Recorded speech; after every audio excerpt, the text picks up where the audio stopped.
Let's take a look at monitoring progress 1. If you have not completed this, I want you to just pause the video for a bit and go ahead and move forward in making sure you have answers. Once you have those answers, you can put me on 2 times speed or you can fast forward me. You can check your answers. If you got an incorrect answer, you want to rewind and get the explanation so that you know exactly what you did wrong or how to correct it. Okay, so let's take a look at this first one. Determine if the sequence is arithmetic. If it is, find the common difference. Okay, so I'm going to take this first one and I'm going to look at the difference between each of my terms. So to go from -6 to -14, it looks like I've gone down 8. So that's a reduction of 8. From -14 to -22, that looks like -8 again. And then -22 to -30, also -8. So we can say that yes, this is arithmetic, and our common difference is equal to -8. All right, let's look at this one here. We have -2/3, then -4/3. So I am going down, so we know it's a negative number. And essentially, I've doubled that 2/3 into 4/3. So I'm going to put -2/3 here. And then I'm going to look at the difference here. -4/3, if I follow the same trend, then the next one in line would be -6/3. Well, when I reduce that -6/3, I get -2. So this again is also -2/3. So yes, it is arithmetic, and my D is equal to, my common difference is equal to -2/3. All right, let's take a look at 3. Number 3, we have from 10 to 6, that is a difference of 4. From 6 to 4, that's a difference of 2. Okay, so I'm going to stop here. The second I see 2 differences that are different, I know that I don't have an arithmetic sequence, and so there's really no difference, the common difference that exists, right? Okay, let's go ahead and find the recursive formula. Now remember, our recursive formula is that easy one. A to the n equals a to the n minus 1 plus d. So that's going to be our recursive formula. So if I have from -40 to -45, that's -5. -45 to -50, -5. -50 to -55, -5. So I know that my difference is going to be -5. So I'm going to have a to the n equals a to the n minus 1 minus 5. Let's take a look at this next one. Number 5, I have from -9 to -1. That went up 8. -1 to 7, that went up 8. From 7 to 15, that went up 8. So my common difference is +8.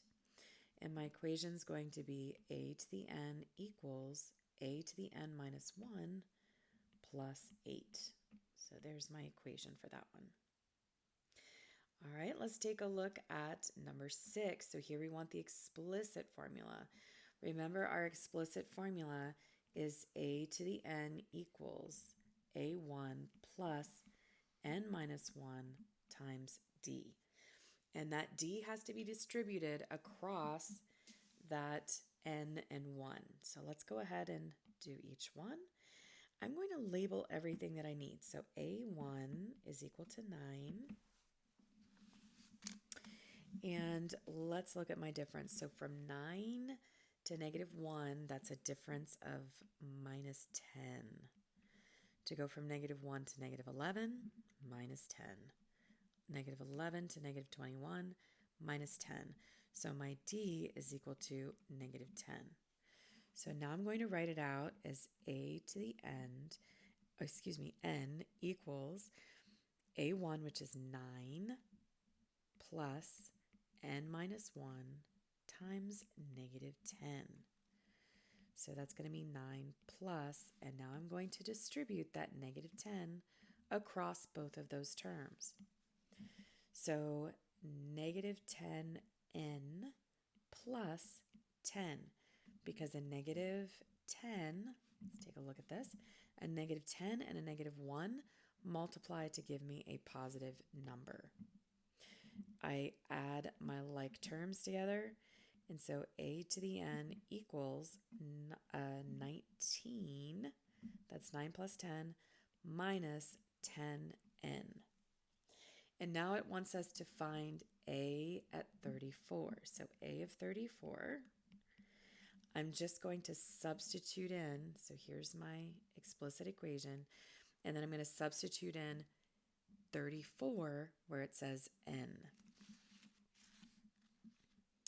So I have 19 minus 10 times 34.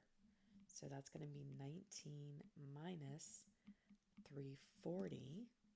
So a to the 34 is going to equal negative 321. Okay, so here's the equation that we popped in 34 for n. Okay, let's do another one, number 7. So going to number 7, from 19 to 22, that's plus 3. 22 to 25, that's plus 3. And again, I have that. So my A1 is equal to 19, and my D is equal to 3. That's my common difference. So I have A to the n equals 19 plus n minus 1 times 3. And again, I'm going to distribute that 3 across the n and the 1. So a to the n equals 19 plus 3n minus 3. So a to the n equals, that would be 16, so 19 minus 3, and then plus 3n. Okay, so that is our equation, our explicit equation, and then what we're going to do is substitute it in for a at 32. Was that the last one? No, that was 34. Okay, so a at 32, I'm just going to use that same equation, but I'm going to substitute in 32 for n. So I've got 16 plus 3 times 32. Hang on a second, I gotta get a calculator. I don't know that one off the top of my head. So 3 times 32 gives me 96. 96 plus 16 gives me 112. So a to the 32 gives me 112. All right, so those are our explicit equations. Now we have number 8, which is another, it's another one of those word problems. So there are 100 students at Pike Road Private Elementary School. So I'm going to start with 100 students. Every year the school has a waiting list. The school board has decided to allow 10 additional students a year. How many students will they have in 20 years? Write the recursive and explicit formula, and then of course we want to know in 20 years what we have. Okay, so if they allow 10 additional students a year, that means my common difference each year is going to be 10. So my recursive equation is the easy one. So that's going to be a to the n equals a to the n minus 1 plus 10. So I have to know the previous year's number in order to be able to solve that one. My explicit formula is going to be a to the n equals my a1, which is 100, plus n minus 1 times my common difference, which is 10. So I have 100 plus 10n minus 10. So a to the n is going to equal got 90 plus 10n. Okay, so that should be our equation for explicit. So in this one, I don't need to have any other number in that sequence. I just have to know which number in the sequence I want, and I plug in that information. Okay, the last part of this is to find how many students they'll have in 20 years. So I'm going to use this equation and solve for A at 20. That's going to be the 20th term in my sequence. Excuse me. So A of 20 is going to equal 90 plus 10 times 20. So that's going to be 90 plus 200. And so I have 290 students in 20 years. Okay, so take a look at those. Make sure that you understand those before you move on.